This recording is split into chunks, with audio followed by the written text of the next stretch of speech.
ఆయన చిరంజీవి అనేటువంటి ఆ వృద్ధ పక్షి తన కుమారుణ్ణి అడిగాడు, అయ్యా నీ మనస్సులో ఏదో బాధ ఏర్పడింది, చాలా ఇబ్బంది పడుతున్నాను నువ్వు చెప్తున్నావు కదా, ఆ బాధ ఏమిటో మాతో చెప్పమన్నాడు. చెప్తే ప్రయోజనం ఏముంది అంటే, లేదు మన మనస్సులో ఉన్నటువంటి బాధను ఎవరితోనైనా పంచుకుంటే మనకి ఒక ధైర్యం అనేది ఏర్పడుతుంది, ఒక ఊరడింపు అనేది వస్తుంది, కాబట్టి మనలో బాధ తగ్గుతుంది, కాబట్టి మనం తర్వాత ఏదైనా సాధించవచ్చు అని చెప్పాడు ఆయన.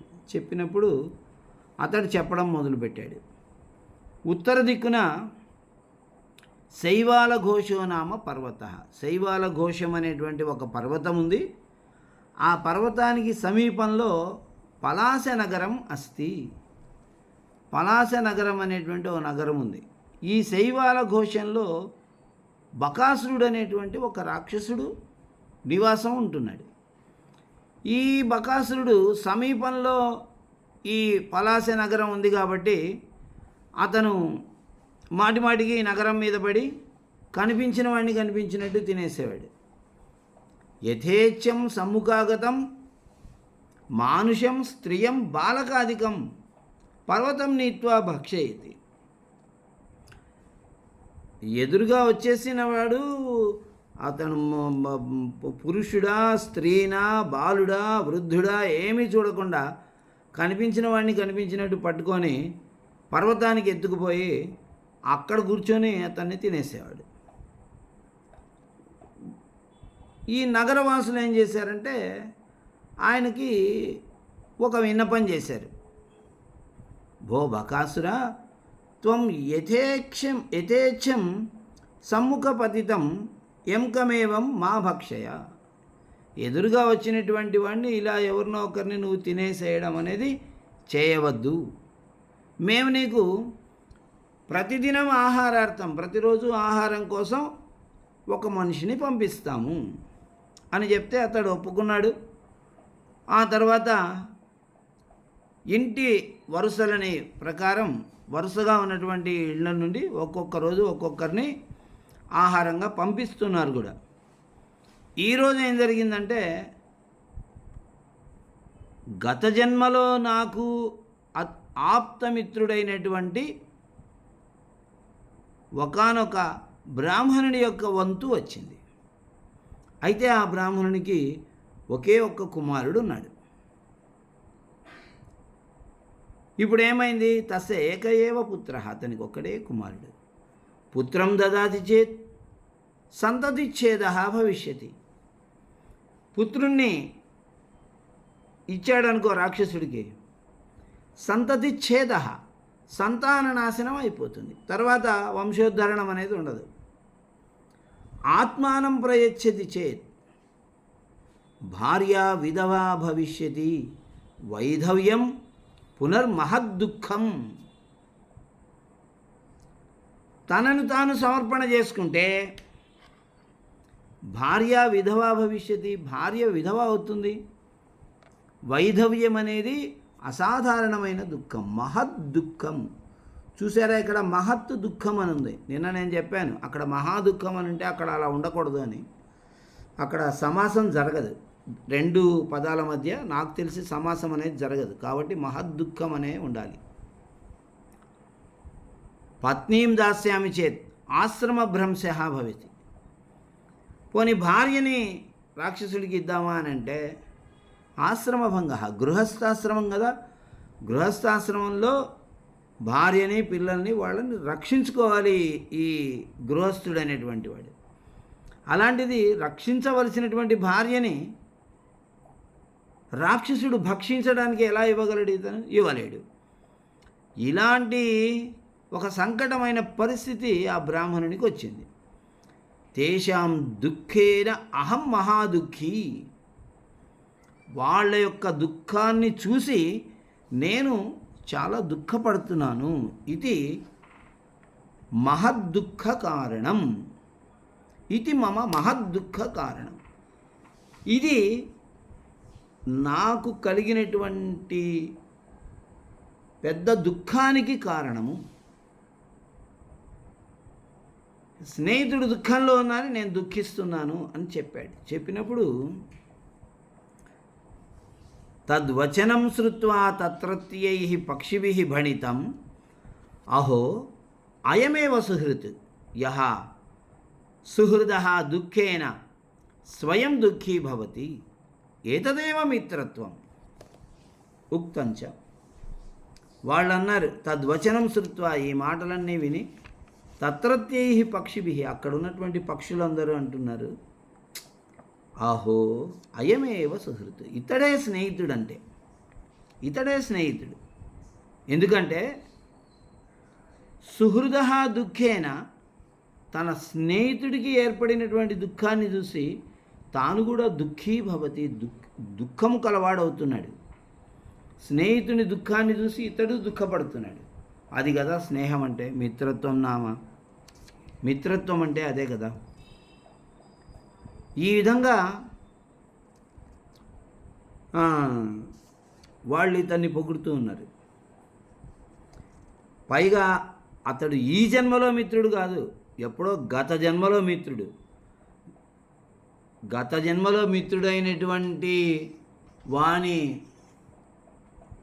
గత జన్మలో మిత్రుడైనటువంటి వాడికి మరు జన్మలో ఇలాంటి దుఃఖం వచ్చింది అని చెప్పేసి ఈ పక్షి బాధపడుతుంది. సుఖితే సుఖీ సుహృదీయ దుఃఖిని దుఃఖీ చ బంధుర్భవతి ఉదితే ముదిత సింధు శశిన్యస్తమయతి సుక్షీణ. సుఖితే సుఖీ సుహృది సుఖితే, సుహృది స్నేహితుడు, సుఖితే సుఖముగా ఉన్నవాడు కాగా. సతి సప్తమి, ఇది సప్తమి విభక్తిలో ఉంటుంది పదము, కానీ మనం ప్రథమా విభక్తి అర్థం చెప్తాం. సుహృది స్నేహితుడు, సుఖితే సుఖముగా ఉన్నవాడు కాగా. యహ ఎవడైతే సుఖీ సుఖము గలవాడవుతాడో, యహ ఏ మిత్రుడైతే సుఖీ సుఖము గలవాడవుతాడో, దుఃఖిని స్నేహితుడు దుఃఖము కలవాడు కాగా, దుఃఖీ దుఃఖము కలవాడవుతాడో, సహ బంధు అతడు బంధువు అవుతాడు, అతడు బంధం కలవాడవుతాడు, అతడు మంచి స్నేహితుడు అవుతాడు. సింధు సముద్రము, శశిని చంద్రుడు, ఉదితే ఉదయించగా, ముదిత ఆనందమును పొందుతుంది. అస్తమయతి చంద్రుడు అస్తమించగా, సుక్షీణ దుఃఖం కలదంటే ఆ ఆనందము ఉపశమించినది, ఉపశమించిన ఆనందము కలది అవుతున్నది. సముద్రం అనేది చంద్రుడు ఉదయించినప్పుడు చంద్రుని యొక్క ప్రభావం వలన ఎగిసిపడుతుంది. అందుకనే పూర్ణిమకు ముందు సముద్రంలోకి దిగకూడదు. పూర్ణిమకి అమావాస్య రోజుల్లో కానీ, ఆ ముందు రోజుల్లో కానీ ఆ ఆటుపోట్లు అంటారు. సముద్రం వెన్నెలలో బాగా పొంగుతుంది. ఇది సైన్స్. ఇది ఈ విషయాన్ని మన కవులు ఎప్పుడో చెప్పారు చూడండి. ఇప్పుడు ఈ కవి గురించి మనం చెప్పుకుంటూ, ఈ కవి ఏకాదశ శతాబ్దం వాడు అనే, ఎప్పుడు వాడు అని చెప్పుకున్నాం మనం, చాలా పూర్వీకుడని. అటువంటి ఈ కవి రాసిన దాంట్లో అంటే ఈ కవి అనే కాదు, మన ఎంతోమంది సంస్కృత కవులు ఈ విషయాన్ని చెప్పారు. సముద్రాన్ని, చంద్రుణ్ణి చూసి సముద్రం పొంగుతుంది, చంద్ర అస్తమయం అవగానే సముద్రం మామూలు స్థితిలోకి వచ్చేస్తుంది అనేటువంటి విషయాన్ని, అంటే గ్రహాల యొక్క ప్రభావము భూమి మీద ఉంటుంది అనేటువంటి విషయం ఇక్కడ స్పష్టమైనది. చంద్రుని యొక్క ప్రభావం సముద్రం పైన ఉండొచ్చు, సూర్యుని యొక్క ప్రభావం సముద్రం పైన ఉండొచ్చు, అలాగే చంద్రుని యొక్క ప్రభావం అన్ని చెట్లపైన ఉంటుంది. భగవద్గీతలో చెప్పారు స్వామి అన్నమాట. అలాగే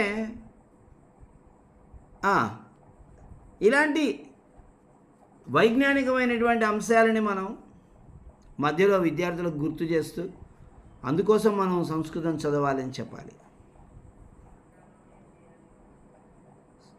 స్నేహితుడు సుఖంగా ఉంటే తాను సుఖంగా ఉండడం, స్నేహితుడు దుఃఖంలో ఉంటే తాను కూడా దుఃఖపడటం అనేటువంటిది ఉత్తమ మిత్రుని యొక్క లక్షణం. అతడే బంధువు, అతడే నిజమైనటువంటి మిత్రుడు. ఉదాహరణకి సముద్రానికి చంద్రుడు. సముద్రం చంద్రుడిని చూసి ముదితః ఆనందం కలదవుతోంది. చంద్రుడు అస్తమించేసరికి క్షీణించిపోతోంది సముద్రము. ఆపిచ ఇంకొక విషయం ఏంటంటే, మైత్రి అనేది ఎలా ఉంటుంది అని అంటే, క్షీరేణాత్మగతోదకాయ హి గుణాః నష్టాః పురా తేఖిలాః క్షీరే తాపమవేక్ష్యతేన పయసా హ్యాత్మా కృశానౌ హుతః గంతుం పావకమున్మనస్తదభవత్ దృష్ట్వా తు మిత్రాపదం యుక్తం తేన జలేన సామ్యతి సతాం మైత్రీ పునస్త్వీదృశీ.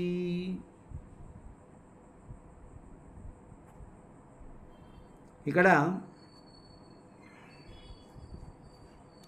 ఒక భర్తృహరి యొక్క సుభాషితాన్ని గుర్తు చేస్తూ ఉన్నాడు మనకి వరరుచి కవి. పాలకి నీటికి ఉన్నటువంటి మైత్రి గురించి చెప్తున్నాడు. క్షీరేణ పాల చేత ఆత్మగత ఉదకాయ, ఆత్మగత తనలో ఉన్న ఉదకాయ నీటికి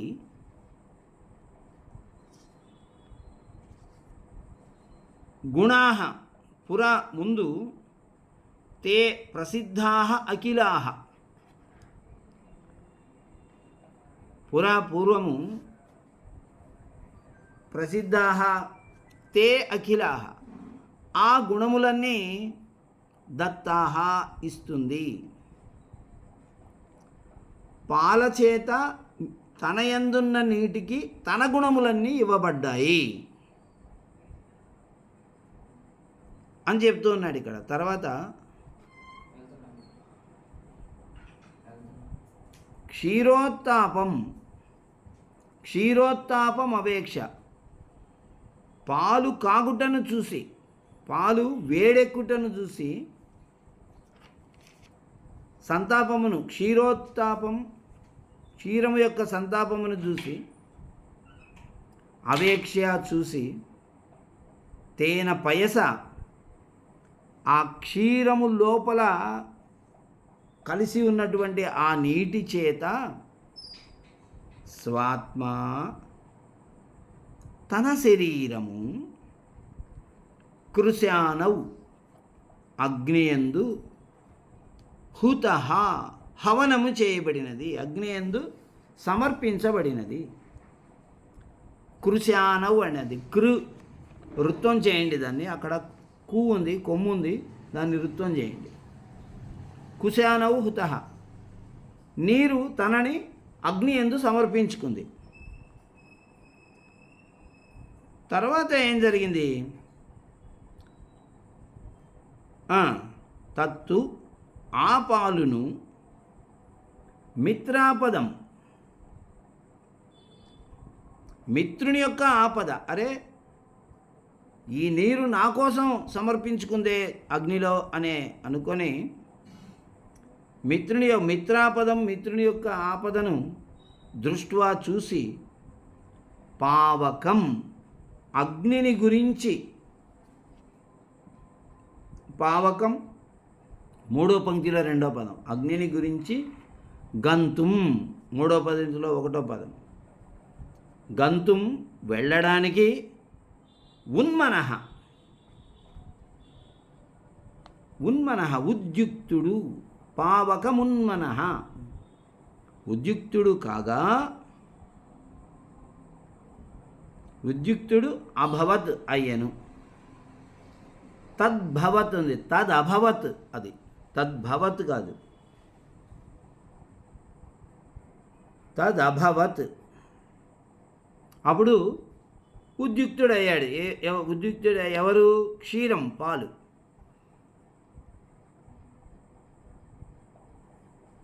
అప్పుడు జలేన నీటి చేత యుక్తం సత్ కూడినదై శామ్యతి ఉపశమించుచున్నది.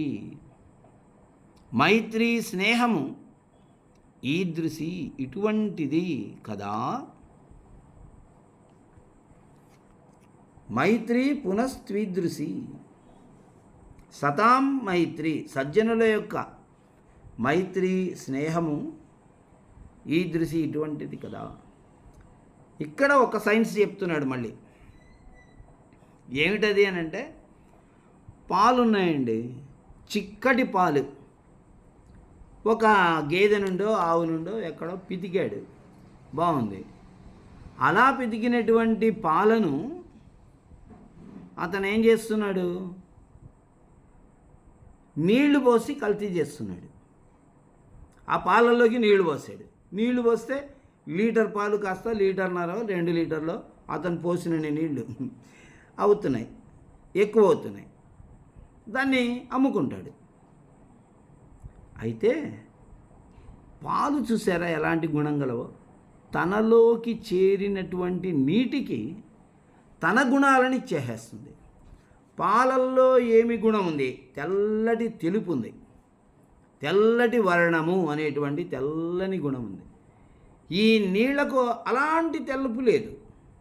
ఈ నీటిని ఎప్పుడైతే పాలల్లో పోసేసారో ముందు తనలోని తెల్లదనం ఇచ్చేసింది. రెండోది, తనలో ఉన్నటువంటి మాధుర్యము, తనలో ఉన్నటువంటి రుచి ఏదైతే ఉందో దాన్ని ఇచ్చేసింది. ఇప్పుడు నీళ్లు కలిపిన పాలు తాగినా కూడా మనకి పాల రుచి ఉంటుంది, కానీ నీళ్ల రుచి ఉండదు కదా. కాబట్టి తనలో ఉన్నటువంటి అఖిలాహ గుణాహ క్షీరేణ పాలచేత ఆత్మగత ఉదకాయ, తనయందు చేరిన నీటికి తే అఖిలాహ గుణాహ దత్తాహ.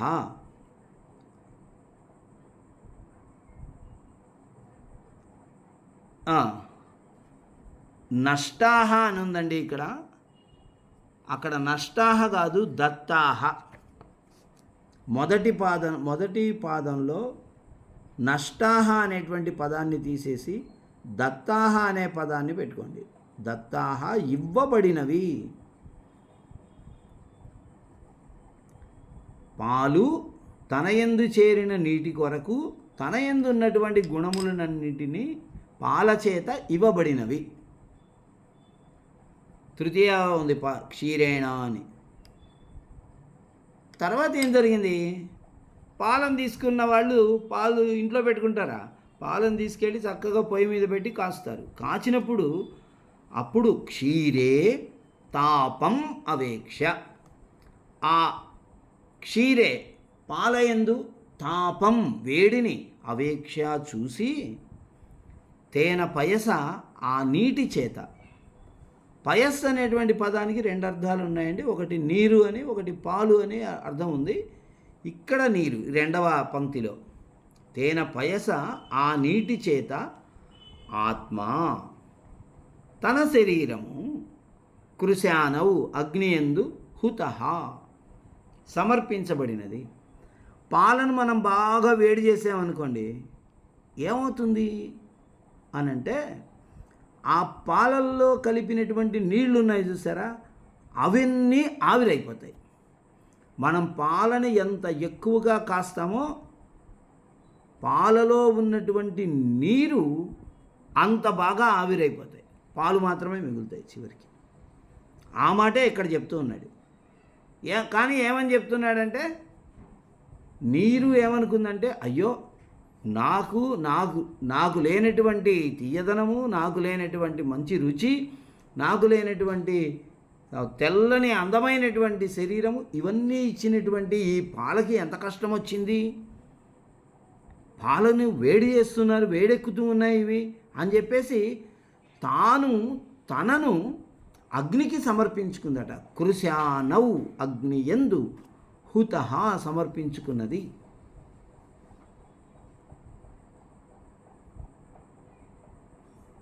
ఇప్పుడు ఏమైంది? ఈ విషయం పాలకు తెలిసింది. అరే, నా మిత్రుడు నా కోసం ఇంత త్యాగం చేశాడా?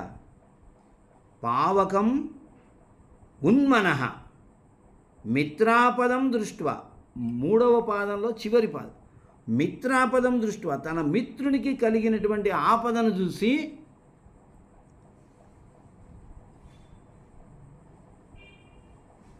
పావకం ఉన్మనః, అరే ఈ అగ్ని ఇంత పని చేస్తాడా, నా మిత్రుణ్ణి ఇలా ఇబ్బంది పెడతాడా అని ఉన్మనః ఎగిరి దూకడానికి ప్రయత్నం చేసి, ఆ అగ్నిలోకి ఎగిరి దూకడానికి ప్రయత్నం చేస్తూ ఉన్నదన్నమాట. ఈ పాలు చేస్తున్నప్పుడు ఏం జరిగింది? మీ ఇంట్లో పాలు పొంగుతూ ఉంటే ఏం చేస్తారండి? చూస్తూ కూర్చోరు కదా, వెంటనే నీళ్లు తీసుకొని వచ్చి ఆ పాలల్లో వేస్తాం. పాలు పొంగుతూ ఉన్నటువంటి సమయంలో చేయాల్సిన పని ఏంటంటే, మన ఇంటి దేవుడు ఎవరైతే ఉంటాడో ఆయన్ని మనం స్మరించుకుంటూ, మా ఇంటి దేవుడు లక్ష్మీ నరసింహస్వామి, ఆయన్ని స్మరించుకుంటూ శ్రీమల్లక్ష్మీ నృసింహస్తే శ్రియం దిస్తు మేనక స్వభక్తాభీష్టదానాయ సముపాత్త దశాకృతే అనుకుంటూ ఈ నీళ్ళని ఆ పాలల్లో పోస్తాం, పొంగుతూ ఉన్న పాలను. అప్పుడు అంటే పాలు పొంగుతూ ఉన్నాయంటే అర్థం ఏంటంటే, ఏ అగ్ని, నువ్వు నా మిత్రుడికి ఇలాంటి ఆపద తీసుకొని నీ అంతు చూస్తానని చెప్పేసి పాలు ఎగిసి దూకుతున్నాయన్నమాట అగ్నిలోకి. పాలు దూకబోతూ ఉంటే పైనుంచి నీళ్ళు వచ్చి మళ్ళీ చేరేసరికి అమ్మయ్య, నా మిత్రుడు మళ్ళీ తిరిగి వచ్చాడు అని చెప్పేసి శామ్యతి తేన జలేన యుక్తం, ఆ నీటితో కలిసి ఉన్మనః, ఆ అగ్నిలోకి దూకబోతూ ఎగిసి పడబోతూ ఉన్నటువంటి సమయంలో తేన జలేన, ఆ నీటితో యుక్తం కూడినదైన పాలు శామ్యతి శాంతమును పొందుతుంది. సతాం మైత్రి, సజ్జనుల యొక్క మైత్రి ఇంత గొప్పది కదా అని చెప్తున్నాడు. చూడండి, మనం పాలల్లో నీళ్లు కలపడం, పాలు తీసుకొని వచ్చి పొయ్యి మీద పెట్టి వేడి చేయడం, అది వేడయ్యి పొంగి పొరలబోతూ ఉన్న సమయంలో నీళ్లు పోస్తే అది శాంతించడం అనేటువంటి విషయాన్ని ఇక్కడ వర్ణిస్తున్నాడు. అయితే ఆ పాలు నీళ్లు ఇద్దరు మిత్రులు అని వర్ణిస్తున్నాడు. కవి యొక్క వర్ణన ఎంత శ్రేష్టమైనది. అటువంటి భర్తృహరికి మనం పాదాభివందనం చేయాలి, మళ్ళీ మళ్ళీ ఆయనకు మనం కృతార్థులమై ఉండాలి. ఈ సాహిత్యం అనేది ఒకప్పుడు చెదిరిపోయేది కాదండి, ఇది యుగ యుగాలుగా ఉంటుంది. ఇది పక్షిణః వచః శ్రుత్వా విహంగ రవార్థవిత్ రాజా తత్ర నగరే వద్యశిలా సమీపం గతః. తత్ర బ్రాహ్మణం నిరీక్ష్య అభయం దత్వా స్వగృహం సంప్రేష్య చ తత్సమీపస్థే సరోవరే స్నాత్వా వద్యశిలాయాం ఉపవిష్టః. మహారాజు పక్షిణః వచః శ్రుత్వా, ఈ పక్షులు మాట్లాడుకుంటున్నటువంటి మాటలన్నీ క్రింద ఉన్నటువంటి మహారాజు వింటున్నాడు కదా, ఆయన విని విని విని చూసి విహంగ రవ అర్థవిత్, పక్షుల యొక్క భాష తెలిసిన వాడైన, విహంగ పక్షుల యొక్క రవ కూతలకి అర్థవిత్ అర్థము తెలిసిన వాడైనా, పక్షి కూతలకి అర్థం తెలిసిన వాడైనా అంటే పక్షి భాష తెలిసిన వాడైనటువంటి రాజా ఈ విక్రమార్కుడు తత్ర నగరే, ఓ ఆ నగరంలో కదా ఇదంతా జరిగేది అని చెప్పి ఆ నగరానికి వెళ్ళి ఆ నగరానికి బయట నగరం బయట ఒక చోట వధ్యశిల, మనిషిని చంపేటువంటి ఒక శిల, మనిషిని చంపడానికి ఒక శిల ఏర్పాటు ఉంటుంది. ఈ శిరచ్ఛేదం అనేటువంటి శిక్ష పడినటువంటి వాళ్ళందరినీ అక్కడికి తీసుకొచ్చి అక్కడ నరికేస్తారు.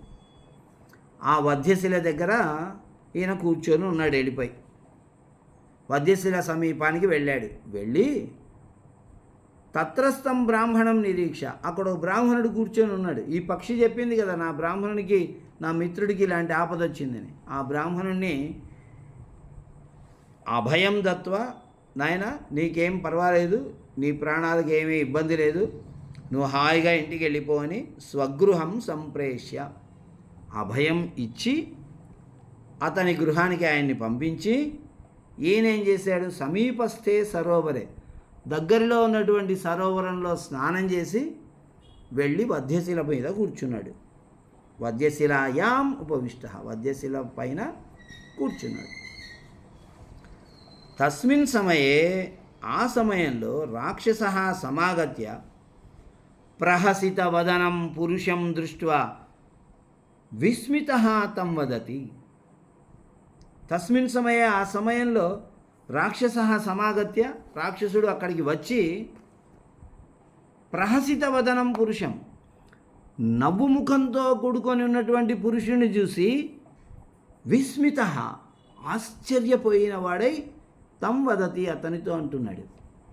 విస్మిత, ఆశ్చర్యపోయాడు. ఇక్కడేంటి ఈ వధ్యశిల పైన నవ్వుకుంటూ కూర్చున్నాడా, ఏ నవ్వు ముఖంతో ఉన్నాడు వీడు అని అతనితో ఏమంటున్నాడంటే, భో మహాసత్వ అత్ర శిలాయాం ప్రతిదినం యః ఉపవిశతి సహ మమ ఆగమనాత్ పూర్వమేవ మ్రియతే. ఓ మహాసత్వ, ఓ గొప్ప శక్తి గలవాడా, ఓ మహాబలి, అత్ర శిలాయాం, ఈ వధ్యశిల పైన ప్రతిదినం, ప్రతిరోజు ఎవడో ఒకడు వచ్చి కూర్చుంటున్నాడు. యహ ఉపవిశతి, ఎవడైతే కూర్చుంటున్నాడో సహా అతడు మమ ఆగమనాత్ పూర్వమేవ, నేను ఇక్కడికి రాకముందే మ్రియతే, చనిపోతూ ఉన్నాడు. త్వం పునః మహాధైర్య సంపన్న ప్రహసితవదన దృశ్యతే, నీవు చాలా ధైర్య సంపద గలవాడవు. ప్రహసితవదన, నవ్వుముఖం కలవాణిగా కనపడుతూ ఉన్నావు నాకు. యస్య మరణకాల సమాయాతి తస్సేంద్రియాణి గ్లానిం ప్రాప్నువంతి, ఎవడికైతే మరణం అనేది ఆసన్నమవుతుందో తస్య ఇంద్రియాణి, అతడి యొక్క ఇంద్రియాలు గ్లానిం, నీరసతను ప్రాప్నువంతి, పొందుతాయి.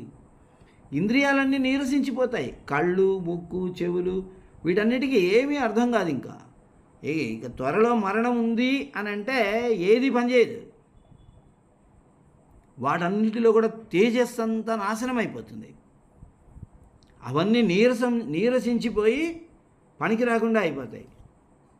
త్వం పునః అధికాం కాంతిం ప్రాప్య ప్రహససి, నీవైతే ఎలా లేవు. అధికాం కాంతిం ప్రాప్య, బాగా మరింత తేజస్సును కలిగి ఉండి ఇంద్రియాలలో ప్రహససి, నవ్వుతూ ఉన్నావు.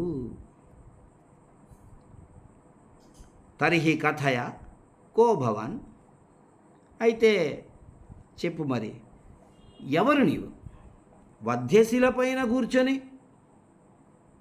ఇంత ఆనందంగా ముఖములో ఏమాత్రం కాంతి తగ్గకుండా ఉన్నావు అని అంటే నువ్వు సామాన్యుడివి అయితే కాదు. కాబట్టి నీవెవరో చెప్పు. రాజా భణతి, రాజు చెప్పడం మొదలుపెట్టాడు. ఏమంటున్నాడు రాజు? మయా పరార్థం ఏతచ్చరీరం దీయతే స్వేచ్ఛయా అతో నమే కాపి గ్లాని తద్భవతు యద్భవతు కిమనేన విచారేణ త్వమాత్మనః సమీహితం కురు. రాజు అంటున్నాడు, మయా పరార్థమేతత్ శరీరం దీయతే. ఏమండి, పరార్థం, పరుల కొరకు నేను ఈ శరీరాన్ని ఇస్తున్నాను. పరులకు మేలు చేయడం కోసం, పరోపకారార్థం నేను నా చేత శరీరం దీయతే, నా శరీరం ఇవ్వబడుతూ ఉన్నది స్వేచ్ఛయా, అది కూడా నా ఇష్ట ప్రకారము వారిని రక్షించడం కోసం నా శరీరాన్ని ఇస్తున్నాను. అతః నమే కాపి గ్లాని, అతః కనుక నమే గ్లాని, నాకు ఎలాంటి నీరసత లేదు. నాకెందుకండి నీరసం? నా కోసం నేను చనిపోతూ ఉంటే ఇంద్రియాలు పనిచేయవు, నీరసం వచ్చేస్తుంది, కాంతి పోతుంది, ఏమేమో జరుగుతుంది శరీరంలో. కానీ నేను నా శరీరాన్ని ఇతరుల కోసం సమర్పణ చేస్తున్నాను కాబట్టి నాకు అలాంటివి ఏమీ లేవు. యద్భవత్ తద్భవతు, ఏం జరగాలో అది జరగనివ్వండి. కిమనైన విచారేణ తవ, అనేన విచారేణ, ఈ ఆలోచన చేత తవ నీకు కిం, ఏమి ప్రయోజనం? నేనెవరినో, నేను నవ్వుతున్నానో ఏడుస్తున్నానో ఇవన్నీ ఆలోచన చేయడం వల్ల నీకు ప్రయోజనం ఏందయ్యా? ఏమీ లేదు. త్వం, నీవు ఆత్మనః సమేహితం, నీ యొక్క కోరికను చేసుకో.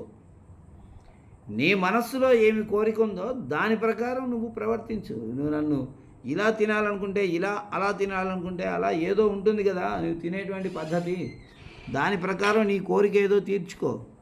అంతేగాని నా వివరాలన్నీ అడుగుతావు ఎందుకయా? అవి నేను నీకు చెప్పడం వల్ల నీకేంటి ప్రయోజనం అని మహారాజు అన్నాడు. తదా రాక్షసేన స్వమనసి విచారితం అహో సాధురయం యః ఆత్మనః సుఖభోగేచ్ఛాం విహాయ పరదుఃఖేన దుఃఖీభూత్వా అత్ర ఏతి. రాక్షసుడు తన మనస్సులో అనుకుంటున్నాడు. స్వమనసి విచారితం రాక్షసేన, రాక్షసుని చేత తన మనస్సులో ఇలా ఆలోచించబడినది. అహో, ఆశ్చర్యము, సాధుః అయం, ఇతడు సజ్జనుడు, అయం సాధుః, ఇతడు సజ్జనుడు, చాలా సజ్జనుడు ఇతడు. యః ఆత్మనః తన యొక్క సుఖభోగ ఇచ్ఛాం, సుఖములను భోగములను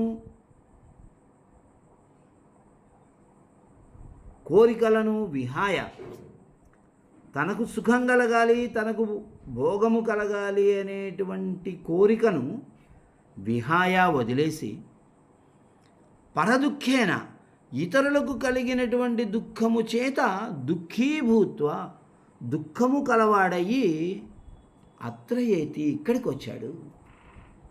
ఓ, ఇతడు నాకు సుఖం కావాలి, నాకు వైభవాలు కావాలి, నాకు ఇది కావాలి అది కావాలి అని కోరుకుంటారు ఎవరైనా. అలా అతడు కోరుకోకుండా తనకేం కావాలి అనేటువంటి విషయాన్ని కోరుకోకుండా తన కోరికల్ని వదిలేసి పరులకు దుఃఖం కలిగింది అనేటువంటి ఆలోచనతో ఇతడు ఆ దుఃఖాన్ని ఇతడు పొంది వాళ్ళ దుఃఖ నివారణ కోసం ఇతను శరీరాన్ని సమర్పిస్తున్నాడు, ప్రాణాలను వదిలేస్తున్నాడు అని అంటే ఎంత మంచివాడు ఇతడు. చాలా ఆశ్చర్యకరంగా ఉంది ఇంత మంచివాడు ఇక్కడ ఉండటం అనేది అని. ఇతడు రాక్షసుడైనా కూడా ఎంత మంచి మనస్సును చూడండి అతనికి, ఆశ్చర్యపోతున్నాడు. రాక్షసుడి యొక్క మనస్సును కూడా కరిగించగలిగేంత గొప్పతనం విక్రమార్కుని యందుంది. త్యక్త్వాత్మసుఖ దుఃఖేచ్ఛం సర్వసత్వ సుఖైషిణః భవంతి పరదుఃఖేన సాధవోత్యంత దుఃఖినః. సాధవ సజ్జనుడు ఎలా ఉంటారు అనంటే త్యక్త్వా త్యక్త్వా ఆత్మ సుఖ దుఃఖ ఇచ్చాం. ఆత్మ తమ యొక్క సుఖ దుఃఖ ఇచ్చాం, సుఖానికి దుఃఖానికి సంబంధించిన కోరికలను త్యక్త్వా వదిలేసి సర్వ అన్ని సత్వ జంతువుల యొక్క ప్రాణుల యొక్క సుఖైషిణ సుఖమును కోరుకుంటున్నటువంటి వారై, సుఖమును కోరుకుంటున్న వారై పరదుఃఖేన పరుల యొక్క దుఃఖము చేత అత్యంత దుఃఖిన మిక్కిలి దుఃఖము కలవారై భవంతి ఉంటారు. సాధువులు అనేవాళ్ళు ఎలా ఉంటారంటే తమ యొక్క సుఖదుఖాలకు సంబంధించినటువంటి కోరికలను వదిలేసి అన్ని ప్రాణుల యొక్క సుఖాలని కోరుకుంటూ ఉంటారు. ఇతర ప్రాణులకు ఏర్పడినటువంటి దుఃఖాలను చూసి వీళ్ళు దుఃఖితులై బాధపడుతూ ఉంటారు అనే విషయం ఇందులో చెప్తూ ఉన్నారు. త్యక్త ఆత్మ సుఖదుఃఖేచ్ఛాం. సాధవ సజ్జనులు ఆత్మ సుఖదుఃఖ ఇచ్చాం, తమ యొక్క సుఖదుఖాలకు సంబంధించిన కోరికను త్యక్త్వా వదిలివేసి సర్వసత్వ సుఖైషిణ అన్ని ప్రాణులకు సుఖము కావాలనే కోరిక గలవారు భవంతి అవుతారు. మళ్ళీ ఇంకా ఏమవుతారు? పరదుఃఖేన ఇతరుల దుఃఖము చేత అత్యంత దుఃఖిన అత్యంతం దుఃఖిన చాలా దుఃఖము కలవారు కూడా భవంతి అవుతారు అని రాక్షసుడు మనస్సులో ఆలోచన చేసి ఏవం విచార్య స రాజానం అబ్రవీత్. ఇలా మనస్సులో ఆలోచన చేసుకొని రాజుతో మళ్ళీ మాట్లాడుతున్నాడు. భో మహాపురుష, ఏవం సర్వస్యార్తిహరః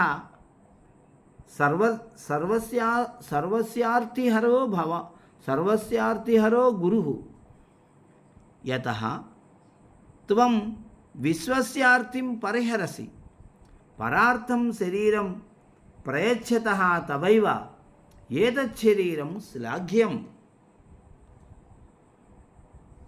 ఇలా ఆలోచన చేసి రాజానమ బ్రవీత్ రాజుతో అంటున్నాడు, భో మహాపురుష, ఓ మహాత్మ, ఓ పురుషోత్తమ, త్వం నీవు సర్వస్య ఆర్తిహర, సర్వస్య అందరి యొక్క ప్రతివాని యొక్క అని అర్థం, సర్వస్య ప్రతివాని యొక్క ఆర్తిహర దుఃఖమును నశింపజేయు వాడివి.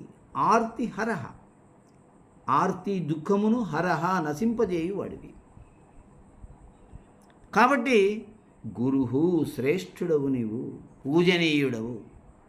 గురుహు అనేటువంటి పదానికి శ్రేష్ఠుడు, పూజనీయుడు, ఉపాధ్యాయుడు అనేటువంటి అర్థాలు ఉన్నాయి. తండ్రి అనేటువంటి అర్థం ఉంది, పెద్దవాడు అనేటువంటి అర్థం ఉంది. ఇలా అనేక రకాలైనటువంటి శ్రేష్టమైన అర్థాలు ఉన్నాయి.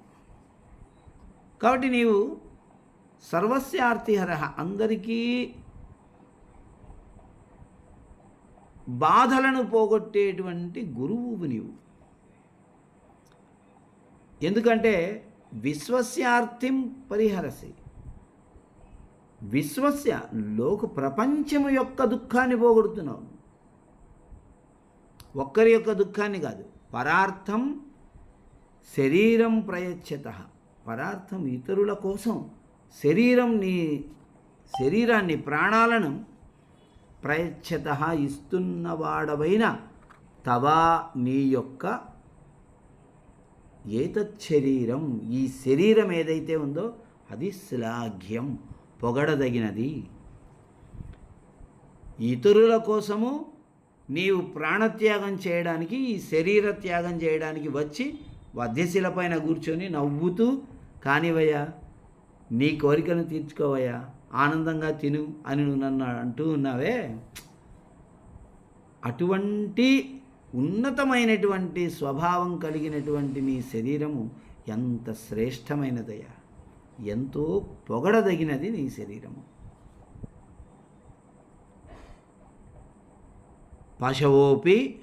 పశవోపి జీవంతి కేవలం స్వోదరంబరాః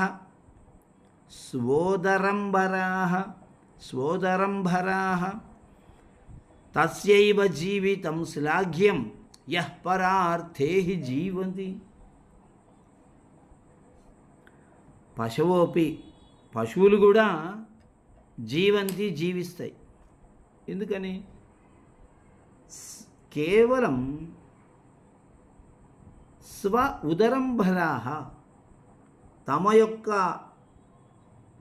కడుపును నింపుకోవడానికి కేవలం మాత్రమే జీవిస్తాయి. పశువులకు వేరే పని ఉండదు. మనకంటే ఎన్నో రకాల పనులు ఉంటాయి, ఎన్నో రకాల ఆలోచనలు ఉంటాయి, ఎన్నో రకాల వస్తువులు కావాలి. వాటికి ఏమీ అవసరం లేదు. పొద్దున్నే లేస్తాయి, తినడానికి వెళ్ళిపోతాయి, హాయిగా తింటాయి. ఎక్కడైనా ఏ సెలయేట్లోనో కూర్చొని ఆ నీళ్ళల్లో హాయిగా చల్లగా శరీరాన్ని పెట్టుకొని వాళ్ళ సాయంకాలం ఇంటికి వచ్చేస్తాయి, హాయిగా నిద్రపోతాయి, నెమరు వేస్తూ ఉంటాయి. కాబట్టి పశువులు తమ కడుపు నింపుకోవడానికి మాత్రమే జీవనం చేస్తాయి. ఎవడైతే పరార్థే ఇతరుల కొరకు జీవితమును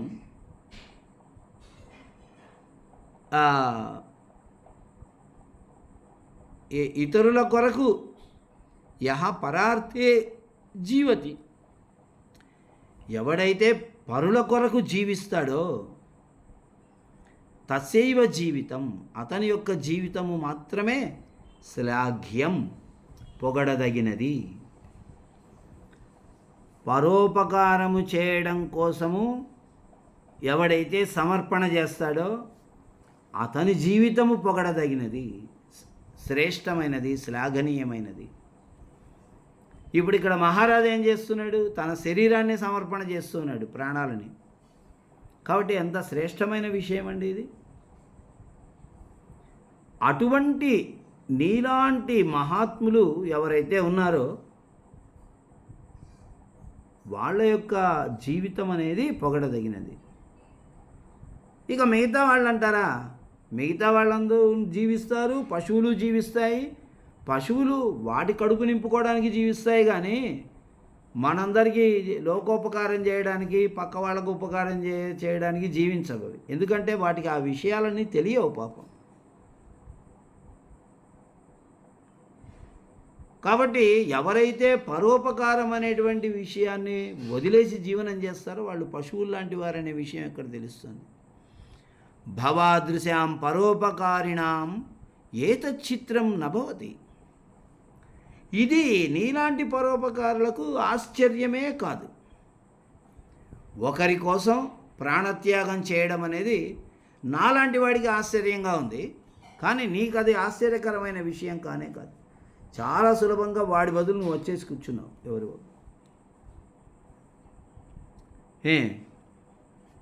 కిమత్ర చిత్రం యత్సంతః పరానుగ్రహ తత్పరాః నహి స్వదేహ శైత్యాయ జాయంతే చందనద్రుమాః.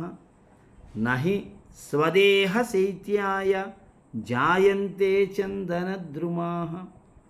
చందనద్రుమాః గంధపు చెట్లు. స్వదేహ తమ దేహము యొక్క శైత్యాయ శీతలత్వము కొరకు, చల్లదనము కొరకు, తమ శరీరములు చల్లగా ఉండాలి అనే ఉద్దేశముతో, అనే కోరికతో నజాయంతే పుట్టవు, నజాయంతే పుట్టవు.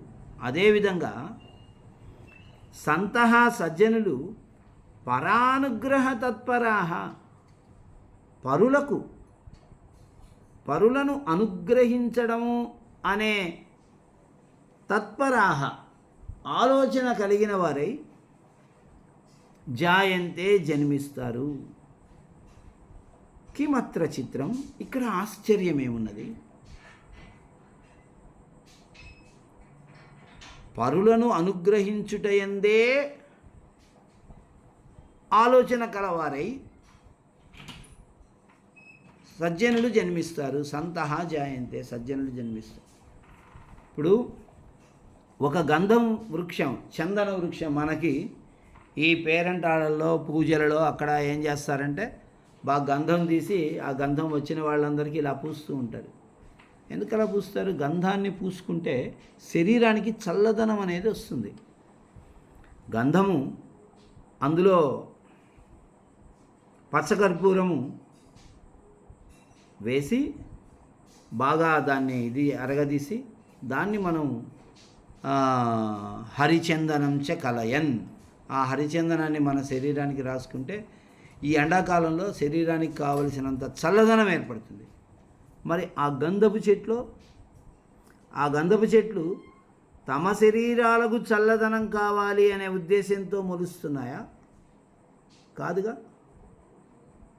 అవి సహజంగా మొలిచి మనందరి దేహాల యొక్క తాపాలని పోగొడుతూ ఉన్నాయి.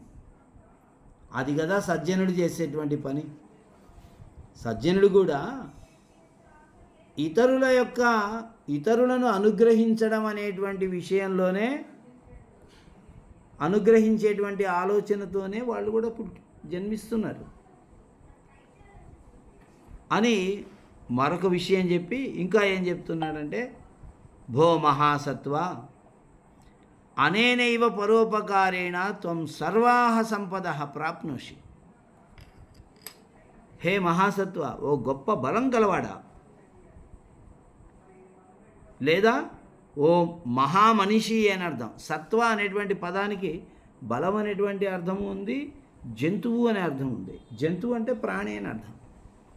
మహాసత్వ, ఓ శ్రేష్టమైన మానవ, ఓ మానవోత్తమ, అనేనైవ పరోపకారేణ, ఇదే పరోపకారంతో నువ్వు ఏ పరోపకారం అయితే చేయడానికి కూర్చున్నావో ఆ పరోపకారం ద్వారానే నీవు సర్వసంపద సర్వాహ సంపద, అన్ని రకాలైన సంపదలను పొందుతావు. ధన సంపద, ధన కనక వస్తు వాహనాలు ఇలాగంటారే, స్థిరాస్తి చరాస్తి, భూములు, పశువులు, ఆభరణాలు, గృహములు, ఆరోగ్యము మొదలైనవన్నీ సంపదలే. ఆరోగ్యం కూడా ఒక పెద్ద సంపద, ఆరోగ్యమే పెద్ద సంపద. ఇలాంటి వివిధ సంపదలన్నింటినీ కూడా నీవు ఈ ఒక్క పరోపకారం అనేటువంటి లక్షణము ద్వారానే పొందుతావు అని రాక్షసుడు అంటున్నాడు అతనితో. యదుక్తం, ఏ సూక్తి అయితే చెప్పబడినదో దాని ప్రకారం. ఏమిటది? పరోపకార వ్యాపార పురుషో యః ప్రజాయతే సంపదం సమాప్నోతి పరత్రాపి పరం పదం. పరోపకార వ్యాపార, పరులకు ఉపకారము చేయాలి అనే క్రియ కలిగినటువంటి పురుషుడు, మానవుడు, యహ ప్రజాయతే, ఎవడైతే పుడుతున్నాడో, సహా అతడు, సంపదం ఐశ్వర్యమును, సమాప్నోతి చక్కగా పొందుతాడు. పరత్ర అపి, పరలోకంలో కూడా, పరంపదం శాశ్వతమైన కైవల్యమును, పరంపదం శ్రేష్టమైన స్థానమును అంటే కైవల్యమును సమాప్నోతి పొందుతాడు. ఏమండి, పరులకు ఉపకారం ఈ కాలంలో ఎవరు లేరండి. అన్నయ్య కోసం తమ్ముడు, తమ్ముడి కోసం అన్నయ్య, తండ్రి కోసం కొడుకు, కొడుకు కోసం తల్లిదండ్రులు కూడా సమయం ఇచ్చేటువంటి పరిస్థితిలో లేరు. అరే వీడున్నాడు కదా, వీడి కోసం నేను ఒక 2 గంటలు ప్రతిరోజు సమయం ఇవ్వాలి, కష్టపడాలి అనే ఆలోచన ఉండదు. ఎవరి పని వాళ్ళదే అన్నట్టుంటారు. అటువంటిది పరులకు ఉపకారం చేయాలి అని ఏ విధమైనటువంటి స్వార్థపు ఆలోచనలు లేకుండా పరులకు ఉపకారం చేయాలనే ఉద్దేశంతోనే మహాత్ములు అనేటువంటి వాళ్ళు పుడుతూ ఉంటారు. అలాంటి మహాత్ములు ఈ లోకంలో సంపదలను పొందుతారు, పై లోకంలో ముక్తిని పొందుతారు. రాక్షసుడైనా కూడా ఎంత శ్రేష్టమైనటువంటి మాట చెప్పాయండి. ఇలాంటి మాటలు వింటున్నప్పుడు మనస్సుకి ఎంత ధైర్యం వస్తుందో, 100 మందికి మనం సమాధానం చెప్పొచ్చు అనేటువంటి ధైర్యం ఏర్పడుతుంది మనస్సుకి. ఏవం భణిత్వా పునః రాజానం అబ్రవీత్. ఇలా చెప్పి మళ్ళీ రాజుతో ఇలా అంటున్నాడు, హే మహాసత్వ, తవాహం తుష్టోస్మి వరం వృణీష్వ. ఓ మహాపురుష, తవ నీకు నేను తుష్ట అస్మి, సంతృప్తి చెందాను నిన్ను చూసి. నేను వరం వృణీష్వ, వరం కోరుకో, ఇస్తాను నేను. రాజ్ఞా ఉక్తం, రాజు ఇలా అంటున్నాడు, భో రాక్షస, త్వం యది మమ ప్రసన్నోసి తర్హి యద్య ప్రభృతి మనుష్యభక్షణం పరిత్యజ, అన్యమపి మయా అభిధీయమానం ఉపదేశం శృణు. రాజు అంటున్నాడు, భో రాక్షస, ఓ రాక్షస, త్వం యది మమ ప్రసన్నోసి, యది ఒకవేళ, త్వం నీవు, ప్రసన్నోసి నీవు ప్రసన్నుడు అయి ఉంటే నా పట్ల, అద్య ప్రభృతి ఈనాటి నుండి,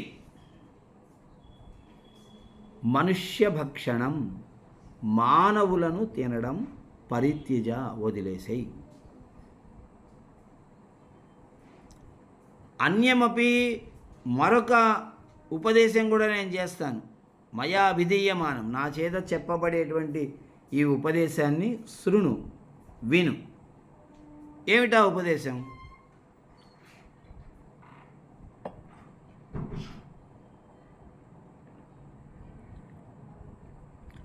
యథాత్మనః ప్రియ ప్రాణాః సర్వేషాం ప్రాణినాం తథా తస్మాన్ మృత్యుభయాత్ తేపి త్రాతవ్యాః ప్రాణినో బుధైః.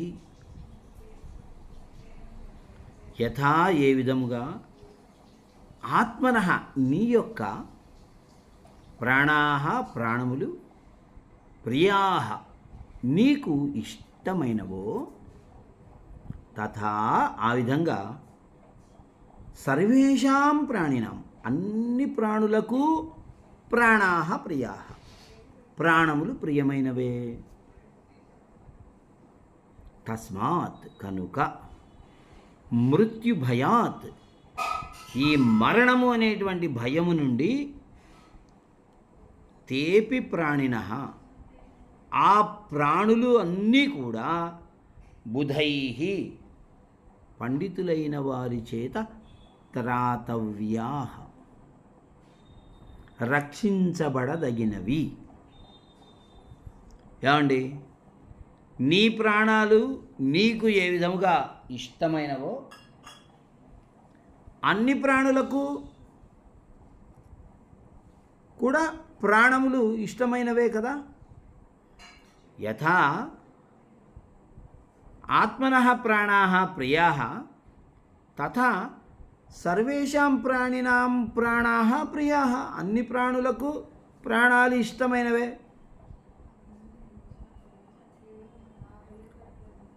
కాబట్టి వాటికి ప్రాణముతో ఉన్నంత వరకు మృత్యు అంటే భయపడతారు. అమ్మో ఏ క్షణంలో ఏం జరుగుతుందో అని. మరణం అంటే భయం అనేది అన్ని ప్రాణులకు ఉంటుంది. కాబట్టి ఆ మరణ భయం నుండి ప్రాణులను ఎవరు రక్షించాలి? బుధై, పండితులైన వారి చేత వారు రక్షించబడుతూ ఉండాలి. పండితుడైనటువంటి వాడు తన బుద్ధిబలంతో అన్ని ప్రాణులని సుఖంగా చూసుకోవాలి, అన్ని ప్రాణుల యొక్క ప్రాణాలను కాపాడాలి. జన్మ మృత్యుజరా దుఃఖై నిత్యం సంసార సాగరే క్లిశ్యంతి జంతవో ఘోరే మర్త్యాస్త్రస్యంతి మృత్యుతః. మర్త్యాస్త్రస్యంతి మృత్యుతః. మర్త్యాః మానవులు మృత్యుతః ఈ మరణము వలన త్రస్యంతి కష్టపడుచున్నారు, బాధపడుచున్నారు, పీడించబడుతున్నారు. జన్మ పుట్టుక, జరా ముసలితనం, జన్మ మృత్యు మరణము, పుట్టుక మరణము వార్ధక్యము అనేటువంటి దుఃఖై దుఃఖముల చేత. మనిషికి దుఃఖాలంటే ఇవే. పుట్టడం ఒక దుఃఖం, పోవడం ఒక దుఃఖం, వార్ధక్యం అనేది ఒక దుఃఖం. ఈ ముసలితనం పెరిగే కొద్దీ అనుభవం బాగా ఉంటుంది, గొప్ప గొప్ప ఆలోచనలు ఉంటాయి, కానీ అమలు చేయడానికి శారీరకమైనటువంటి శక్తి ఉండదు. పక్కవాడికి ఎవరికైనా చెప్పి ఇలా చేద్దాంరా అంటే ముసలి వాళ్ళ మాట ఎవరు వినరు. వాడు ఎవరైనా కూడా వినడు. ఈయనదంతా చేదస్తామంటాడు. కాబట్టి పనులను వదులుకోలేక, చేయలేక, చేసుకోలేక, తనకేదైనా కావలిస్తే ఎవరిని అడగలేక, ఎవరి దగ్గరికి వెళ్ళలేక, ఎవరితో చెప్పుకోలేక, శారీరకమైనటువంటి బాధల్ని అనుభవించలేక, చికిత్సలను పొందలేక, వార్ధక్యం అనేటువంటిది, ముసలితనం అనేది చాలా బాధలకు గురవుతుంది. కాబట్టి ఇవన్నీ కూడా సంసార సాగరే. ఈ సంసారం అనేటువంటి సముద్రంలో మానవులు ఎదుర్కొనేటువంటి దుఃఖాలు ఇవి. జంతవః మానవులు ఘోరే సంసార సాగరే అత్యంత భయంకరమైన, ఘోరం అంటే భయంకరం, ఘోరే భయంకరమైనటువంటి ఈ సంసార సాగరంలో క్లిశ్యంతి క్లేశములను అనుభవిస్తున్నారు, కష్టపడుతున్నారు, కష్టాలను అనుభవిస్తున్నారు. మృత్యుతః మరణం వలన త్రస్యంతి పీడించబడుతున్నారు. జీవించి ఉండడం వలన ఏర్పడేటువంటి కష్టాల వలన కష్టపడుతున్నారు, మరణము వలన కష్టపడుతున్నారు. మరణం గుర్తొచ్చింది అంటే దానివల్ల కష్టపడుతున్నారు. మరిష్యంతీతి యద్దుఃఖం పురుషస్యోపజాయతే శక్యతే నానుమానేన తద్వక్తుం కేనచిత్ క్వచిత్. మరిష్యామి ఇది, నేను చనిపోబోతున్నాను అనే దుఃఖము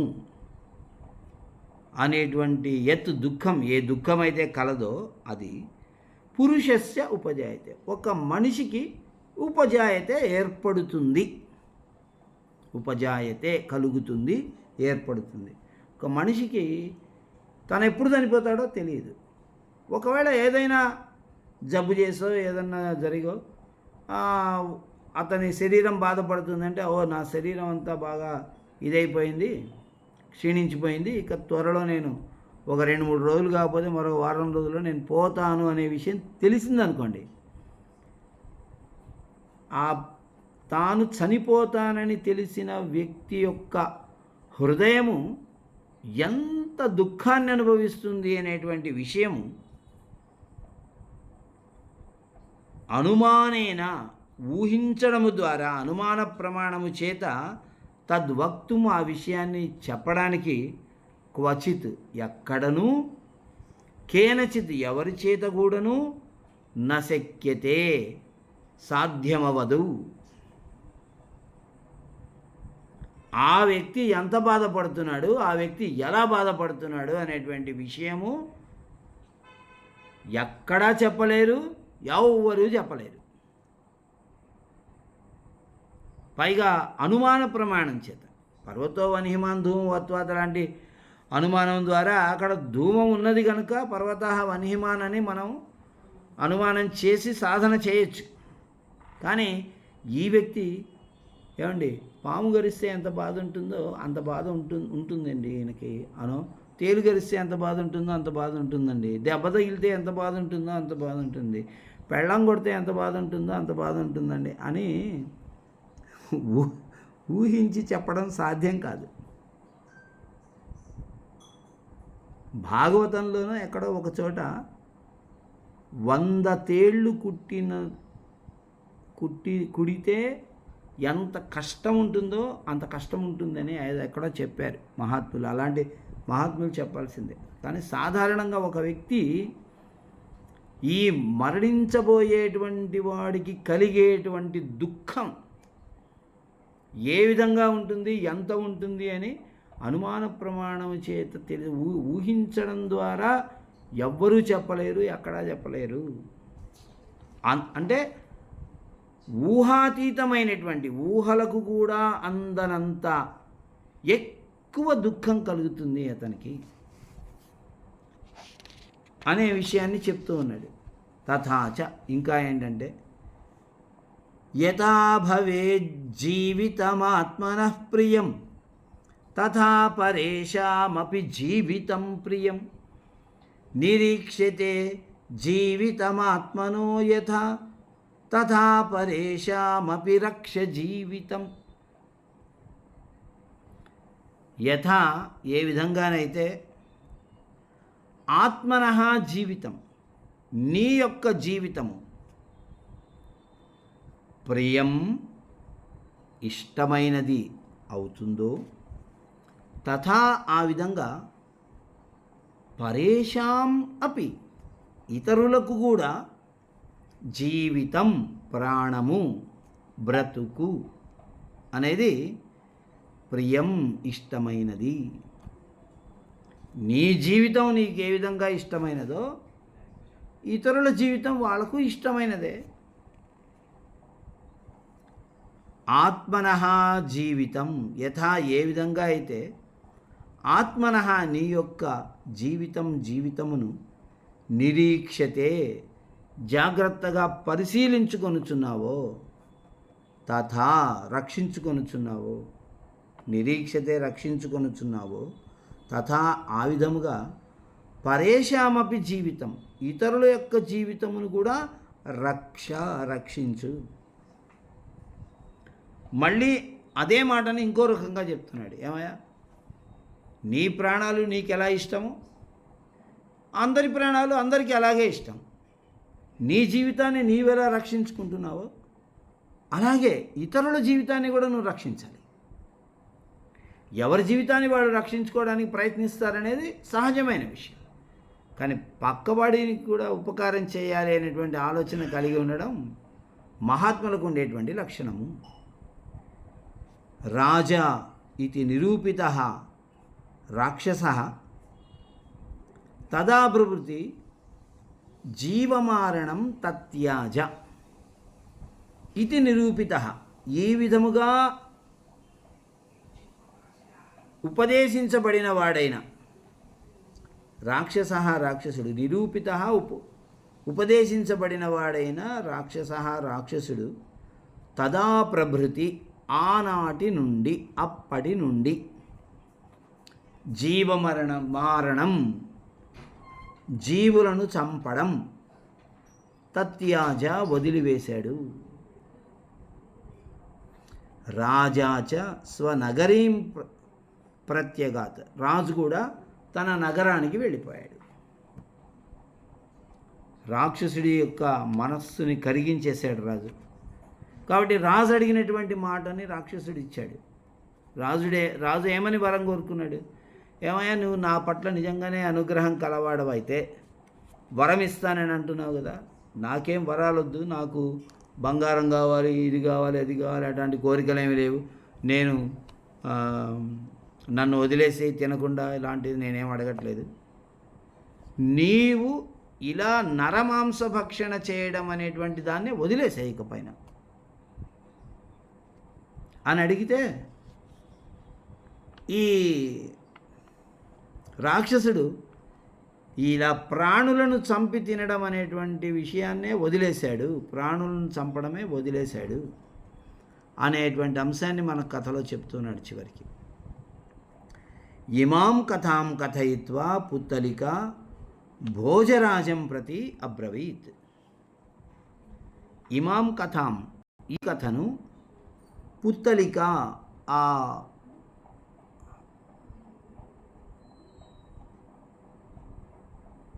ఇది పోయింది చూడమ్మా, ఇది ఈ కథ మొత్తం చెప్తున్నది ఎవరు? పుత్తలిక, సాలబంజిక శిల్పము భోజమహారాజుకు చెప్తోంది. పుత్తలిక భోజరాజం ప్రతి అబ్రవీత్ చెప్పింది, ఈ కథ మొత్తం చెప్పింది. చెప్పి త్వయి ఏవం పరోపకారాదయ గుణా విద్యంతే చేత్ తర్హి అస్మిన్ సింహాసనే సముపవిశ. మహారాజా, అటువంటి విక్రమార్కుడు, అటువంటి పరోపకార సంపన్నత కలిగినటువంటి విక్రమార్కుడు కూర్చున్నటువంటి సింహాసనం ఇది.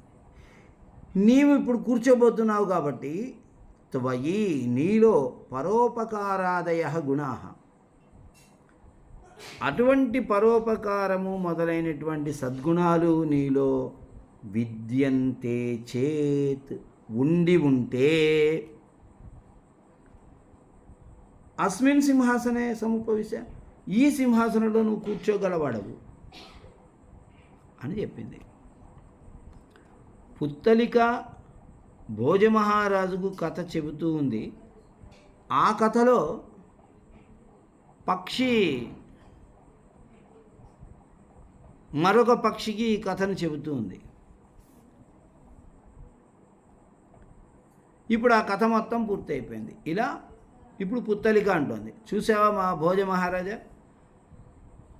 మా విక్రమార్కుడు అతడెవరో బ్రాహ్మణుడు, ఇతనికి ముఖపరిచయం కూడా లేనివాడు, పక్షులు మాట్లాడుకుంటుంటే విని అయ్యో నా రాజ్యంలో ఒకడికి ప్రాణహాని జరుగుతోందా, నాకు ఇప్పటి వరకు తెలియలేదే, రాక్షసుడు ఎంతమందిని తినేశాడేమో, నేను వెళ్ళి వాడిని కాపాడాలి అని చెప్పేసి ఒక్క మానవుడిని కాపాడడం కోసం వచ్చి అతనికి అభయం ఇచ్చి ఇంటికి పంపించి తాను కూర్చున్నాడు అక్కడ. ఆ తర్వాత రాక్షసుడు వచ్చి ఆకలి మీద వేగంగా ఇతన్ని తినేయకుండా అయ్యా నీవెవరు, ఏంటి ఇలా నవ్వుతూ ఉన్నావేంటి అని అడగడం వల్ల రాజుకి రాక్షసుడికి మధ్య సంభాషణ జరగడం వల్ల తర్వాత కథ అంతా జరిగింది. రాక్షసుడి హృదయం కరిగిపోయి రాజుకి వరం ఇచ్చాడు కాబట్టి రాజు బతికాడు. కానీ రాగానే ఆకలేస్తుందని చెయ్యి కాలు విరుచుకొని తినేసింటే చేసేదేముంది?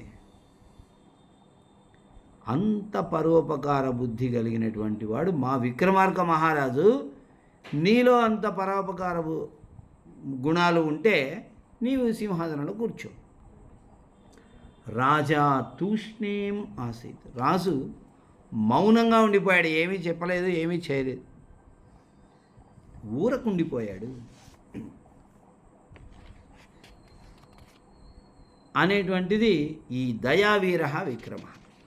అతడు ఒక బ్రాహ్మణునికి అపకారం జరుగుతోంది, ఒక ప్రాణికి ఒక ప్రాణం పోతోంది అనేటువంటి విషయాన్ని తెలుసుకొని దయతో హృదయం కరిగిపోయినటువంటి వాడై అతడు వెళ్ళి అక్కడ కూర్చున్నాడు.